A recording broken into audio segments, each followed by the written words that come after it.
안녕하십니까. 오늘은 로마서 2장 4절에서 5절의 말씀으로 하나님의 심판 두 번째라는 제목으로 하나님의 말씀을 나누고자 합니다. 본 말씀은 혹 내가 하나님의 인자하심이 너를 인도하여 회개하게 하심을 알지 못하여 그의 인자하심과 용납하심과 길이 참으심이 풍성함을 멸시하느냐. 다만 내 고집과 회개하지 아니한 마음을 따라 진노의 날 곧 하나님의 의로우신 심판이 나타나는 그날에 이 말 진노를 내게 쌓는도다. 하나님은 사람에게 회개할 기회를 주십니다. 오늘 하나님의 심판 두 번째 시간을 가지고자 합니다. 하나님의 인자하심은 회개할 기회를 주시는 것입니다. 그러나 그런 자는 하나님의 심판을 인정하지 않고 그의 인자하심과 용납하심과 길이 참으심이 풍성함을 멸시합니다. 또 자신의 고집과 회개하지 않는 마음을 따라서 삽니다. 결국 하나님의 진노의 날, 곧 하나님의 의로우신 심판이 나타나는 그날에 임하는 진노를 쌓게 됩니다. 하나님의 심판이 임할 때 그를 믿지 않는 자들은 어디로 피하여 숨어야 될지 알지 못합니다.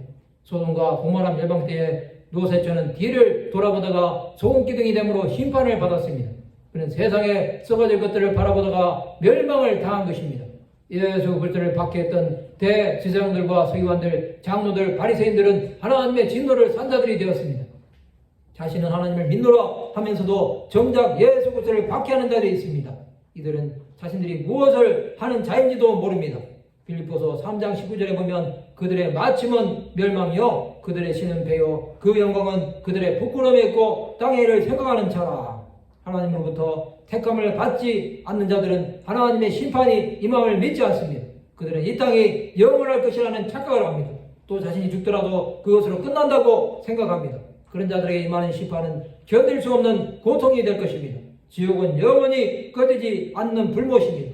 그것은 사람마다 불로써 소금치듯함을 받는 것입니다. 성도들은 이 땅은 영원하지 않다는 것을 알아야 합니다. 예수를 믿지 않으면 심판을 받습니다.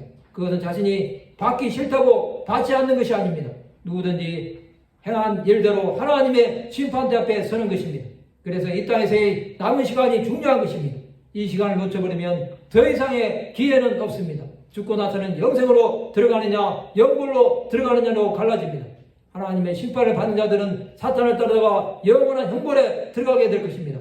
성도들은 자신에게 주어진 기회를 놓치지 말아야 합니다. 하나님의 진노 앞에 어떤 선택을 해야 할지는 각자의 몫입니다.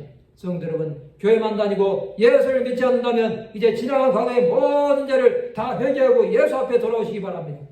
또 신앙생활을 잘 하시는 분들은 사람은 언제든지 교만하여 죄에 빠질 수 있다는 생각을 항상 하여야 합니다. 우리의 남은 시간이 얼마나 될지 모르지만 끝까지 주 예수의 은혜를 입을 수 있도록 깨어있는 자들이 되시기 바랍니다. 그것이 하나님의 은혜 안에서 살아가는 자들이 되는 것입니다. 말씀을 마치고자 합니다. 하나님의 은혜를 항상 구하는 자들이 되는 하나님의 백성들이 되시기를 주님의 이름으로 축원합니다.